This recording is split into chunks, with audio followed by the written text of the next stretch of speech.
Hello दोस्तों, स्वागत है आपका अपने YouTube channel Growmore computer institute में। तो आज हम सीखेंगे एम एस वर्ड के व्यू टैब के बारे में। तो चलिए शुरू करते हैं बिना देरी किए। तो इसके लिए सबसे पहले हम एम एस वर्ड में व्यू टैब पे आ जाते हैं। उसके बाद देखते हैं किन पार्ट्स में एम एस वर्ड के व्यू टैब को बांटा गया है। यहाँ पे documents view, show Heights, Zooms, Windows और मैक्रोज। तो सबसे पहले हम डॉक्यूमेंट्स व्यूज़ में देखते हैं। डॉक्यूमेंट्स व्यू में क्या है? Print out. Normally print out का मतलब क्या होता है? जैसे कि हम जिस तरीके से अभी डॉक्यूमेंट देख रहे हैं, जिस भी व्यू में देख रहे हैं, उसी व्यू में हमारा भी जो भी डॉक्यूमेंट है वो प्रिंट हो जाएगा। अगर हम फुल स्क्रीन करेंगे तो पूरे के पूरे स्क्रीन पे ही आ जाएगा। देखिए, मैं इस पर कुछ टेक्स्ट इंसर्ट करता हूँ। देखिए, कुछ एक्स्ट्रा कर देता हूँ जिससे क्या है आपको समझ आए। देखिए, जैसे कि मैंने यहाँ पे कितने कर दिए, 5 पेज। देखिए यहाँ पे दिखाई दे रहे होंगे आपको, मैंने टोटल 5 पेज किए हैं। तो जैसे ही मैं फुल स्क्रीन पे करूँगा, आप देखिए फर्स्ट, सेकंड, थर्ड, फोर्थ, इस तरीके से वो फुल स्क्रीन पे दिखा देगा। ये होता है फुल स्क्रीन। चलिए अगला देखते हैं। अगला क्या है? Web layout. वेब लेआउट क्या है? जैसे कि हमारा जो डॉक्यूमेंट है वो वेब पेज पे कैसे दिखाई देगा। जो हमारा वेबसाइट किसी पे भी दिखा ओपन करें तो जो हमारा डॉक्यूमेंट है वो किस तरीके से दिखाई देगा, वो वेब लेआउट में दिखाई देगा। अगला है आउटलाइन। आउटलाइन का मतलब जो भी हमने पैराग्राफ बनाए हैं, जो भी हमारे पैराग्राफ इंसर्ट किए हुए हैं, वो सभी दिखा देगा। देखिए, हमारा एक ये पैराग्राफ है, ये दूसरा है, ये तीसरा है, ये चौथा है। इस तरीके से हमको सारे के सारे पैराग्राफ दिखाई देगा ये। उसके बाद इसको क्लोज करते हैं। फिर आता है अगला कौन सा? ड्राफ्ट। ड्राफ्ट का मतलब क्या है? देखिए, ड्राफ्ट में ये अभी यहाँ पे कितना हो गया है? 10%। अगर आप नॉर्मली इसको 100% करना चाहते हैं तो जैसा हमको प्रिंट लेआउट में दिख रहा था लगभग वैसा ही दिखता है। ज़्यादा चेंजेस होते नहीं हैं, बस ये फुल स्क्रीन पे एक तरीके से आने लगता है। ये होता है हमारा डॉक्यूमेंट्स व्यूज। तो चलिए इसको प्रिंट लेआउट पे कर लेते हैं। उसके बाद देखते हैं शो और हाइड। शो और हाइड में क्या होता है? जैसे कि रूलर बार। रूलर बार हमने जब पहला वीडियो बनाया था, जब होम टैब के बारे में बता रहे थे, तब आपको रूलर बार और क्या होते हैं क्या नहीं होते ये सारी चीज़ें तभी बताई गई थी।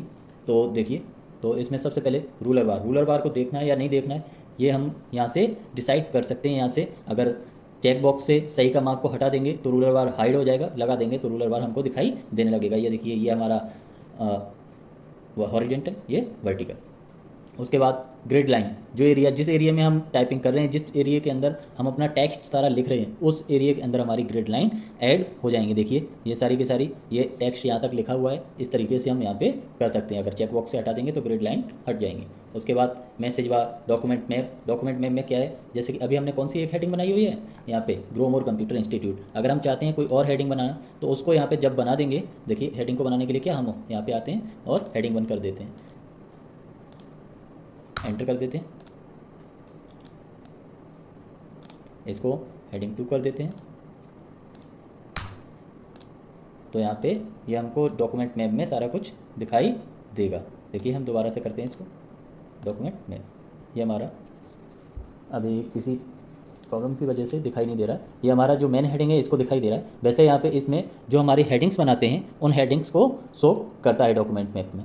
चलिए उसके बाद देखते हैं थंबनेल्स। थंबनेल्स क्या होता है? जैसे कि जो हमारा डॉक्यूमेंट है, जैसे हम वीडियो भी बनाते हैं तो जितना अच्छा हमारा थंबनेल आता है उतना ही अच्छा हमारा जो वीडियो है वो चलता है। तो उसी तरीके से हम यहाँ पे थंबनेल लगा सकते हैं। यहाँ पे कोई भी हम देख सकते हैं, यहाँ से जिस भी पेज के ऊपर क्लिक कर देंगे वो हमारा यहाँ से सेलेक्ट होके आ जाएगा। ये होता है थंबनेल। यहाँ से हटा देंगे तो वो हट जाएगा।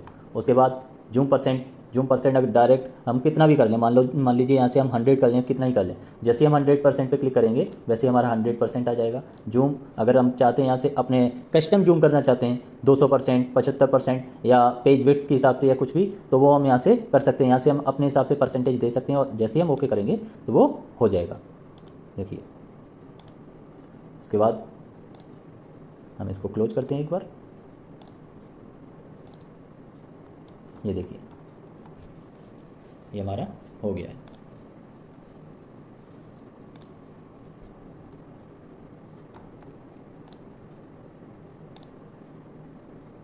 चलिए उसके बाद देखिए 1 पेज, 2 पेज, 3 पेज, तो ये यहाँ से हम कर सकते हैं। देखिए अभी हमारा 1 पेज है, आपको दिखाई दे रहा होगा। इसको हम परसेंटेज बढ़ा सकते हैं जितनी भी चाहें। 2 पेज कर सकते हैं एक साथ। हम अगर 2 पेज देखने, पेज वेट के हिसाब से देख सकते हैं। देखिए आप,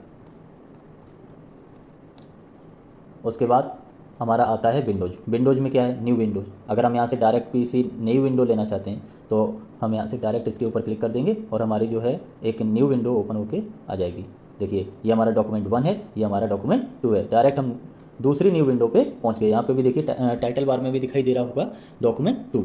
उसके बाद वापस से हम देखते हैं अरेंज ऑल। अरेंज ऑल में क्या होता है, जैसे कि हम क्या करते हैं, एक डॉक्यूमेंट से देख के किसी दूसरे डॉक्यूमेंट में कोई टेक्स्ट लिखना चाहते हैं तो उसके लिए क्या करें, हम नॉर्मली हम इस पर करेंगे क्लिक एक बार। देखिए मैं आपको बताता हूँ, जैसे कि यहाँ से क्या करते हैं, हम एक न्यू विंडो ले लेते हैं। ये देखिए अब जैसे कि अगर हमको इस वाली विंडो से दूसरे किसी डॉक्यूमेंट में करना है, मान लीजिए मैं यहाँ से एक नया ले लेते हैं। उसके बाद देखिए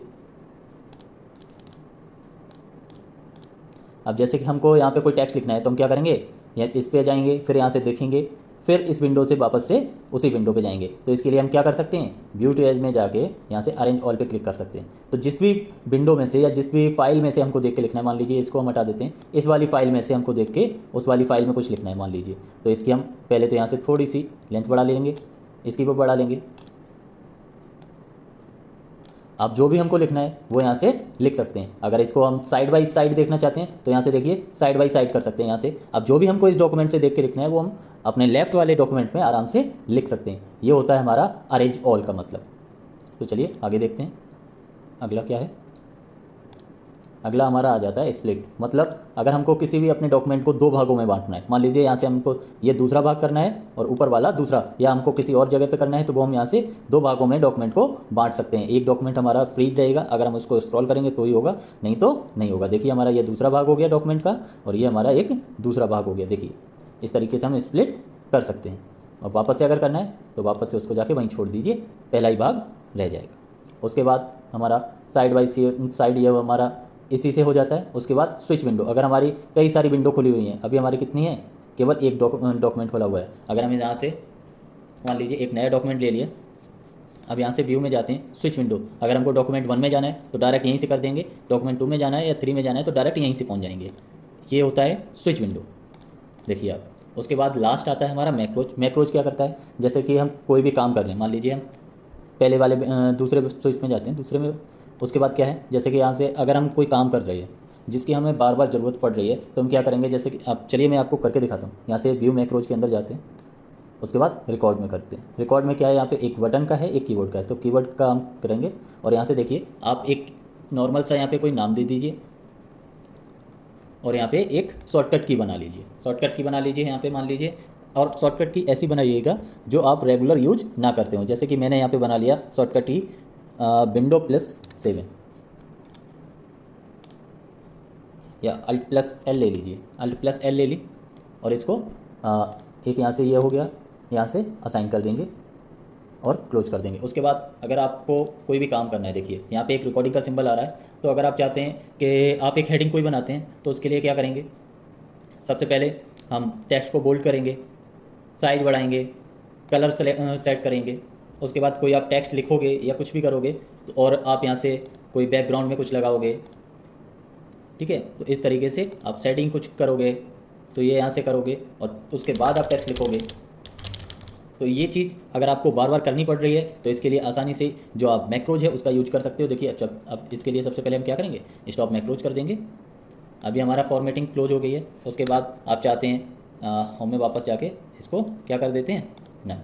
अब देखिए अगर आप बार बार आपको दोबारा से हेडिंग बनानी है तो क्या करेंगे, वापस से Alt+L कीजिए। देखिए जो भी हमने फॉर्मेटिंग की थी, अभी हमने क्या ये टेक्स्ट को भी साथ में रिकॉर्ड कर लिया था। अगर टेक्स्ट आपको नहीं चाहिए तो यहाँ से टेक्स्ट को हटा के उसके बाद आप रिकॉर्डिंग कर सकते हैं। केवल जो हमने सेटिंग बैकग्राउंड में लगाई थी उसको ही लगा के आप आराम से ये काम कर सकते हैं। तो ये होता है व्यू टैब में। तो ऐसी वीडियो को देखने के लिए आप हमारे चैनल को सब्सक्राइब कीजिए, हमारे वीडियो को ज़्यादा से ज़्यादा लाइक और शेयर कीजिए और कमेंट में ज़रूर बताइएगा कि आपको हमारा वीडियो कैसा लगा। Thank you.